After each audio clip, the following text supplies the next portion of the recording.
Ekitongole ki Public Policy Institute nga kiyambibwako Westminster Foundation for Democracy ne Netherlands Institute for Multi-Party Democracy byebifulumiza alipoota eraga omudidi gw'ensimbi oguyiibwa mu byobufuzi bya Uganda.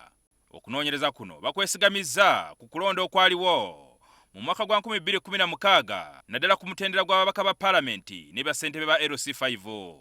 Alipoota eraga nti ababaka abeesimbawo mu masekkati ga Uganda buli mbaka yasaasaanya obukadde 489 okuwangula akalulu, ebuvanjuba obukadde 507, ebugwanjuba obukadde 315, ate mu mambuka obukadde 384. We asked them, do you think the expenditure would be the same in the future? The majority said it's going to be more than now. This kills democracy. But most importantly, we know that democracy cannot function without political parties. In this country of ours, again, money is being used as a tool to kill them. Abakozi okunoonyereza bagamba nti ekisinga okwewuunyisa bannabyabufuzi abasaasaanya ssente nnyingi mu byobufuzi ate bazifuna batandika okufuna omusaala nga batuuse mu ntebe. And we asked them, where are you getting this money from? And they told us, we have our political godfathers who fund us.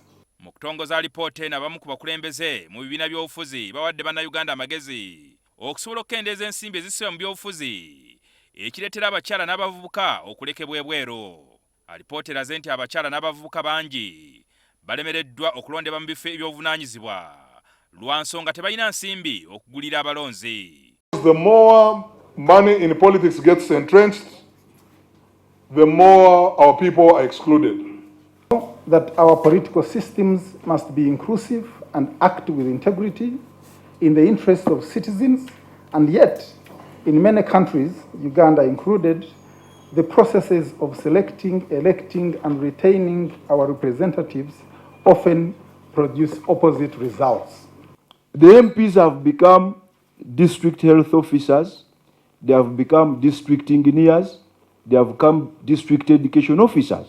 Tiwosindika omuyala tewali byogenda kufuna kubanga ajja kumala kulya kukuta alyoka kulowoozeeko. Naye olabira ddala omuntu andibadde adiba ng'ensi emusitamyeko kati agenze kuyiiya mu bifo bya Paalamenti oba mu local council. Akulira ekibiina kya Alliance for National Transformation Major General Mugisha Muntu ayagala bannayuganda abaagala enkyukakyuka bwe babasondera abeesimbyewo ensimbi mu kifo ky'abeesimbyewo ate okuwa abalonzi ensimbi. Ffe tulina ekibiina kyaffe, tulina candidates balungi nnyo tebalina ssente. Kati omuntu abanga akkiriza mu kibiina kyonna kati ng'abakkiriza mu ANT bw'oba nga tutaddemu ssente enkyukakyuka eyo enaabaawo etya. Jingo Francis, NTV, Akawungeezi.